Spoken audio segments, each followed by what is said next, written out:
कैसे हो दोस्तों।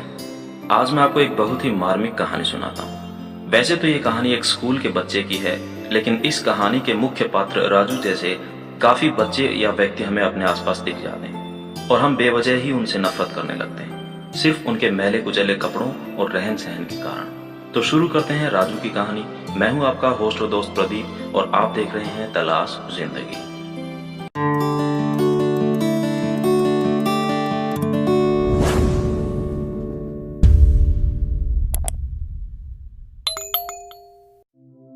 एक प्राथमिक स्कूल में अंजलि नाम की एक शिक्षिका थी।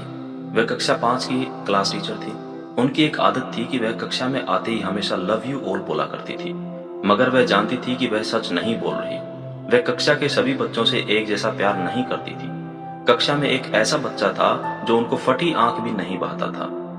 उसका नाम था राजू। राजू मैली कुचली स्थिति में स्कूल आ जाया करता। उसके बाल खराब होते, जूतों के बंद खुले, शर्ट के कॉलर पर मैल के निशान। पढ़ाई के दौरान भी उसका ध्यान कहीं और होता था। मैडम के डांटने पर वह चौंक कर उन्हें देखता, मगर उसकी खाली खाली नजरों से साफ पता लगता रहता कि राजू शारीरिक रूप से कक्षा में उपस्थित होने के बावजूद भी मानसिक रूप से गायब है, यानी प्रेजेंट बॉडी एब्सेंट माइंड। धीरे धीरे मैडम को राजू से नफरत सी होने लगी। क्लास में घुसते ही राजू मैडम की आलोचना का निशाना बनने लगता। सब बुराई के उदाहरण राजू के नाम पर दिए जाते। बच्चे उस पर खिलखिलाकर हंसते और मैडम उसको अपमानित करके संतोष प्राप्त करती। राजू ने हालांकि किसी बात का कभी कोई जवाब नहीं दिया था। मैडम को वह एक बेजान पत्थर की तरह लगता, जिसके अंदर आत्मा नाम की कोई चीज नहीं थी। प्रत्येक डांट, व्यंग्य और सजा के जवाब में वह बस अपनी भावनाओं से खाली नजरों से उन्हें देखा करता और सिर झुका लेता। मैडम को अब इससे गंभीर नफरत हो चुकी थी। पहला सेमेस्टर समाप्त हो गया और प्रोग्रेस रिपोर्ट बनने का चरण आया, तो मैडम ने राजू की प्रगति रिपोर्ट में यह सब बुरी बातें लिख मारी। प्रगति रिपोर्ट माता पिता को दिखाने से पहले हेडमास्टर के पास जाया करती थी। उन्होंने जब राजू की प्रोग्रेस रिपोर्ट देखी तो मैडम को बुला लिया। मैडम, प्रगति रिपोर्ट में कुछ तो राजू की प्रगति रिपोर्ट भी लिखनी चाहिए। आपने तो जो कुछ लिखा है इससे राजू के पिता बिल्कुल निराश हो जाएंगे। मैडम ने कहा, मैं माफी मांगती हूँ, लेकिन राजू एक बिल्कुल ही अशिष्ट और निकम्मा बच्चा है। मुझे नहीं लगता कि मैं उसकी प्रगति के बारे में कुछ लिख सकती हूँ। मैडम घृणित लहजे में बोलकर वहां से उठकर चली गई। स्कूल की छुट्टी हो गई। आज अगले दिन हेडमास्टर ने एक विचार किया और उन्होंने चपरासी के हाथ मैडम की डेस्क पर राजू की पिछले वर्षों की प्रगति रिपोर्ट रखवा दी। अगले दिन मैडम ने कक्षा में प्रवेश किया तो रिपोर्ट पर नजर पड़ी। पलट कर देखा तो पता लगा कि यह राजू की रिपोर्ट है। मैडम ने सोचा कि पिछली कक्षाओं में भी राजू ने निश्चय ही यही गुण खिलाए होंगे। उन्होंने सोचा और कक्षा 3 की रिपोर्ट खोली। रिपोर्ट में टिप्पणी पढ़कर उनकी आश्चर्य की कोई सीमा न रही जब उन्होंने देखा कि रिपोर्ट उसकी तारीफों से भरी पड़ी है। राजू जैसा बुद्धिमान बच्चा मैंने आज तक नहीं देखा। बेहद संवेदनशील बच्चा है और अपने मित्रों और शिक्षक से बेहद लगाव रखता है। और आगे लिखा था, अंतिम सेमेस्टर में भी राजू ने प्रथम स्थान प्राप्त कर लिया है। मैडम ने अनिश्चित स्थिति में कक्षा 4 की रिपोर्ट खोली। राजू ने अपनी मां की बीमारी का बेहद प्रभाव लिया। उसका ध्यान पढ़ाई से हट रहा है। राजू की मां को अंतिम चरण का कैंसर हुआ है। घर पर उसका और कोई ध्यान रखने वाला नहीं है, जिसका गहरा प्रभाव उसकी पढ़ाई पर पड़ा है, लिखा था। नीचे हेडमास्टर ने लिखा कि राजू की मां मर चुकी है और इसके साथ ही राजू के जीवन की चमक और रौनक भी। उसे बचाना होगा इससे पहले ही बहुत देर हो जाए। यह पढ़कर मैडम के दिमाग पर भयानक बोझ हावी हो गया। कांपते हाथों से उन्होंने प्रगति रिपोर्ट बंद की। मैडम की आंखों से आंसू एक के बाद एक गिरने लगे। मैडम ने साड़ी से अपने आंसू पोंछे। अगले दिन जब मैडम कक्षा में दाखिल हुई तो उन्होंने अपनी आदत के अनुसार अपना पारंपरिक वाक्यांश लव यू ऑल दोहराया, मगर वह जानती थी कि वह आज भी झूठ बोल रही है, क्योंकि इसी क्लास में बैठे एक उलझे बालों वाले बच्चे राजू के लिए जो प्यार वह आज अपने दिल में महसूस कर रही थी, वह कक्षा में बैठे और किसी भी बच्चे से अधिक था। पढ़ाई के दौरान उन्होंने रोजाना दिनचर्या की तरह एक सवाल राजू पर दागा और हमेशा की तरह राजू ने सिर झुका लिया। जब कुछ देर तक मैडम से कोई डांट फटकार और सहपाठी सहयोगियों से हंसी की आवाज उसके कानों में न पड़ी तो उसने अचंभे में सिर उठाकर मैडम की ओर देखा। अप्रत्याशित उनके माथे पर आज बल न थे। वह मुस्कुरा रही थी। उन्होंने राजू को अपने पास बुलाया और उसे सवाल का जवाब बताकर जबरन दोहराने के लिए कहा। राजू 3-4 बार के आग्रह के बाद अंततः बोल ही पड़ा।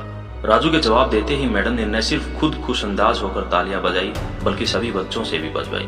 फिर तो यह दिनचर्या बन गई। मैडम हर सवाल का जवाब अपने आप बताती और फिर उसकी खूब सराहना करती। प्रत्येक अच्छा उदाहरण राजू के कारण दिया जाने लगा। धीरे धीरे पुराना राजू सन्नाटे की कब्र फाड़कर बाहर आ गया। अब मैडम को सवाल के साथ जवाब बताने की जरूरत नहीं पड़ती। वह रोज बिना त्रुटि उत्तर देकर सभी को प्रभावित करता और नए नए सवाल पूछकर सबको हैरान भी करता। उसके बाल अब कुछ हद तक सुधरे हुए होते, कपड़े भी काफी हद तक साफ होते, जिन्हें शायद वह खुद धोने लगा था। देखते ही देखते साल समाप्त हो गया और राजू ने दूसरा स्थान हासिल कर कक्षा 5वीं पास कर ली, यानी अब दूसरी जगह स्कूल में दाखिले के लिए तैयार था। कक्षा 5वीं के विदाई समारोह में सभी बच्चे मैडम के लिए सुंदर उपहार लेकर आए और मैडम की टेबल पर ढेर लग गया। इन खूबसूरती से पैक हुए उपहारों में एक पुराने अखबार में बदतर सलीके से पैक हुआ एक उपहार भी पड़ा था। बच्चे उसे देखकर हंस रहे थे। किसी को जानने में देर न लगी कि यह उपहार राजू लाया होगा। मैडम ने उपहार के इस छोटे से पहाड़ में से लपक कर राजू वाले उपहार को निकाला। खोलकर देखा तो उसके अंदर एक महिलाओं द्वारा इस्तेमाल करने वाली इत्र की आधी इस्तेमाल की हुई शीशी और एक हाथ में पहनने वाला एक बड़ा सा कड़ा कंगन था, जिसके ज्यादातर मोती झड़ चुके थे। मिस ने चुपचाप इस इत्र को खुद पर छिड़का और हाथ में कंगन पहन लिया। बच्चे यह दृश्य देखकर सब हैरान रह गए, खुद राजू भी। आखिर राजू से रहा न गया और मिस के पास आकर खड़ा हो गया। कुछ देर बाद उसने अटक अटक कर मैडम को बोला, आज आप में से मेरी माँ जैसी खुशबू आ रही है। इतना सुनकर मैडम की आंखों में आंसू आ गए और मैडम ने राजू को अपने गले से लगा लिया। राजू अब दूसरी स्कूल में जाने वाला था। राजू ने दूसरी जगह स्कूल में दाखिला ले लिया था। समय बीतने लगा।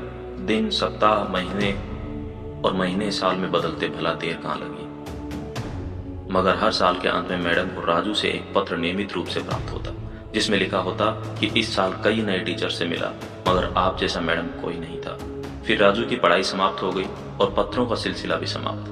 कई साल आगे गुजरे और मैडम रिटायर हो गई। एक दिन मैडम के घर अपनी मेल में राजू का पत्र मिला, जिसमें लिखा था, इस महीने के अंत में मेरी शादी है और आपके बिना शादी की बात मैं सोच नहीं सकता। एक और बात, मैं जीवन में बहुत सारे लोगों से मिल चुका हूँ, आप जैसा कोई नहीं है। आपका डॉक्टर राजू।